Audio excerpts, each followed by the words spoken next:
Howdy, my name is Taylor Payne. I did a research report for this class on quality of life for people with disabilities and on how the family affects and is interconnected with quality of life for this at-risk population. And first of all, I'm going to explain what quality of life is and why it is important to assess quality of life for people with disabilities.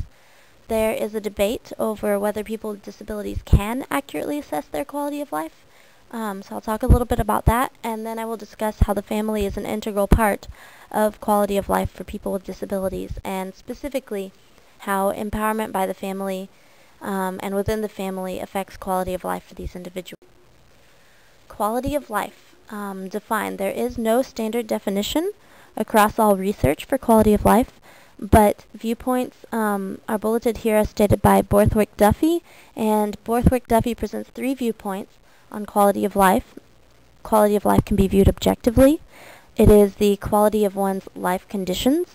In other words, as compared to the general population by a neutral observer, your life conditions. It can be defined subjectively as one's satisfaction with life conditions, so your own perception of your own life and happiness.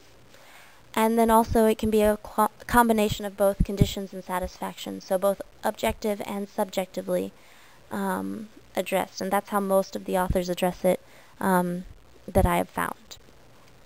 Many researchers also define it specifically. Sherlock defines it as general feelings of well-being, feelings of positive social involvement, and opportunities to achieve personal potential.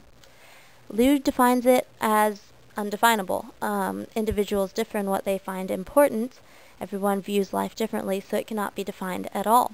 For my purposes, I would cite the World Health Organization Quality of Life Group, and they've established within that group core domains of quality of life which most people adhere to, and these are physical, psychological, level of independence, social relationships, environments, and spirituality and personal beliefs.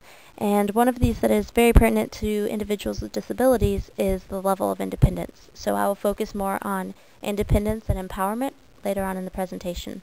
And there are many other views and models. One here is on the side an image of a systems model for quality of life.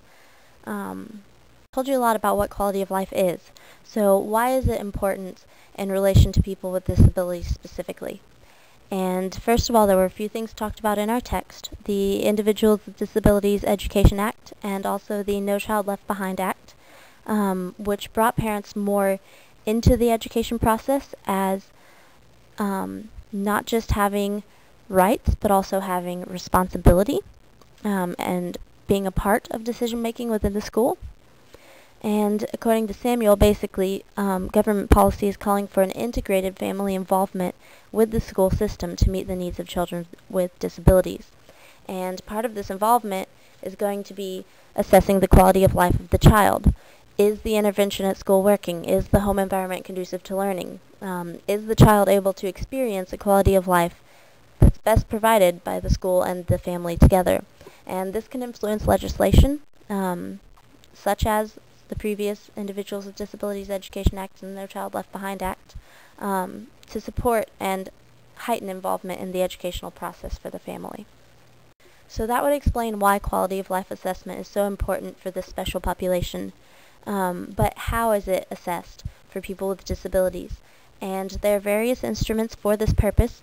Some of the earlier instruments for people with disabilities were adapted from existing quality of life scales that were used with children.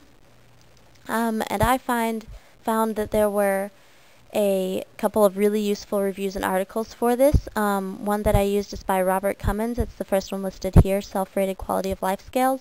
And it went through 13 different scales explaining the pros and cons and what problems you might encounter. And then also there are articles such as this one listed here by Finley and Lyons, methodological issues in interviewing and using self-report questionnaires.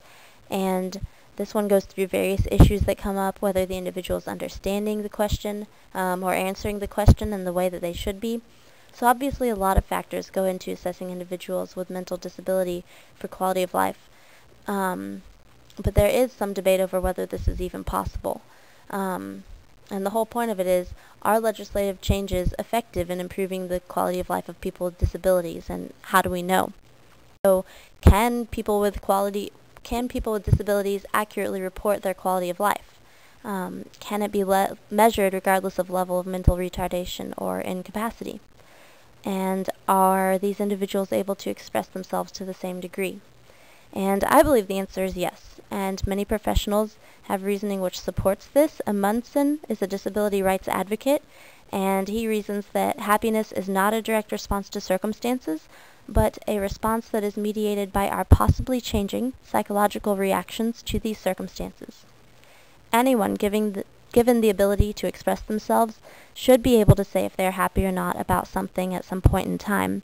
And I also like that he points out that psychological reactions to circumstances change, and that is equally applicable to someone with a disability or someone without a disability. Your mental state changes, and that is a factor of the subjectiveness of quality of life. Those who would say that quality of life was measured objectively, this would not affect, because the standards for quality of life exist outside of feelings. So, again, the key to self-report quality of life among people with disabilities is simply accurate modified instrumentation. There's a contradictory opinion. The public opinion and also professional opinion tends to rate disabled people as having lower quality of life. Here's a quote by Amundsen. He found that non-disabled people believe that the quality of life of people who live with disabilities is extremely low. When disabled people report about their own quality of life, they rate it only slightly lower than when non-disabled people self-report their own quality of life. Healthcare professionals, according to Albrecht and Devliger, also judge quality of life of people with disabilities to be even lower. So why is there this discrepancy? Why is there a difference between the way that these individuals report their own quality of life and the way that professionals report their quality of life? And the reason for this discrepancy is that people who try to report on quality of life of people with disabilities, even the professionals themselves, view that person as defined by their disability. They do not take a family systems perspective or a holistic perspective, and they ignore the context of that individual. This is also not a strengths-based perspective. It would be a deficit-based perspective, to refer back to our text, looking at the negative aspect of the individual's circumstance rather than the positive environment that the family and school create for success. And because of these kind of negative stigma on assessment, there's been an ongoing recent shift in how researchers view life. And it's a changing perspective from being centered on the individual to being focused on the entire family, and that's according to Samuel. And the goal of this changing, and this is influenced again by the legislation I mentioned earlier, the goal of this is to enhance and maximize families functioning to achieve their goals, to improve not just the individual but the whole family quality of life. I mentioned that some professionals represent quality of life of people with disabilities very poorly due to their individualized perspective, and what they need to do is view the individual and the family from a family systems perspective, that the child is a member of the unit, according to Lambie. And professionals also need to take a holistic viewpoint, expanding from the individual to the family, and even from the family to the socioeconomic, cultural, and environmental context, according to Gardner and Orochi. And then Shylock states that people are best understood within the environment or context that is important to them. So one aspect of the environment that the family creates is one of empowerment. And according to Shylock, an innate part of quality of life is the opportunity to control your own life by being within an empowering environment. And again, empowerment is considered to be an environmental factor which influences quality of life related personal outcomes, according to Claes. Empowerment is really created by the family and the professional who include the child in care-related choices. And empowered to make their own choices and to exert control over their environment gives them a degree of self-determination. Self-determination is an essential aspect of the lives of people with profound intellectual and multiple disabilities, as it is essential that they feel they can control aspects of their life and environment by making choices. And that's according to Waymer and Gardner, and also Petrie and Mays. And this self-determination really reminds me of projects I've done in the past where, if you let somebody do something that they haven't done before, they will try to do it, and if they can be successful, they will believe they can do more and more. And it also brings me back to one of the World Health Organization's core domains of quality of life, which was the level of independence.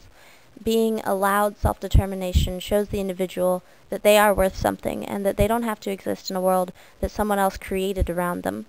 Having control over the environment lets this person know that they are useful to themselves and to others. And this is really what I believe is a huge aspect of quality of life. If you believe that you are useful to someone somehow, then you believe that life is worth living. And this really connects to my own research that I'm doing for my master's degree, so I wanted to talk a little bit about what experience I do have that I can contribute to this topic. So my research is based on this idea. It is with Brookwood Community in Berkshire, Texas, and with horticultural therapy, which is my subject. Living responsive plants depend upon you for their livelihood. You are their caretaker. You, as the person with the severe disability, give this plant life and do so successfully. And it takes it really a step farther than self-determination. In this program I work with, the individuals have profound disabilities. They live in a community. They are unable to live on their own, but they are responsible for giving another creature life. And in doing that, they see that they are worth something and can be successful. They have the ability to succeed. And this is a huge illustration of empowerment, exerting control over the environment. And I suggest that these individuals have significant improvement to their quality of life based on this exercise of their independence.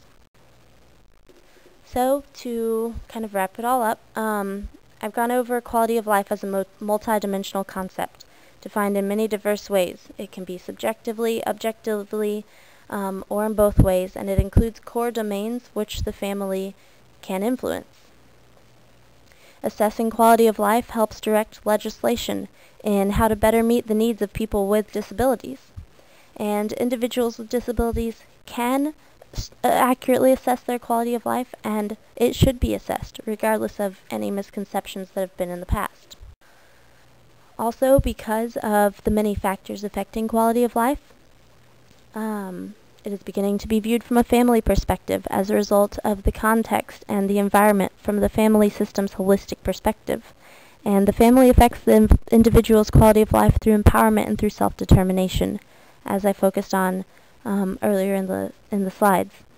So this exercise of empowerment and self-determination and independence can result in significant improvement to quality of life for individuals with disabilities. And that is the end of my presentation. Here are references if you are interested in reviewing any of the information that I cited. Obviously, this is something that I'm really excited about, so I really look forward to your questions. Thank you very much.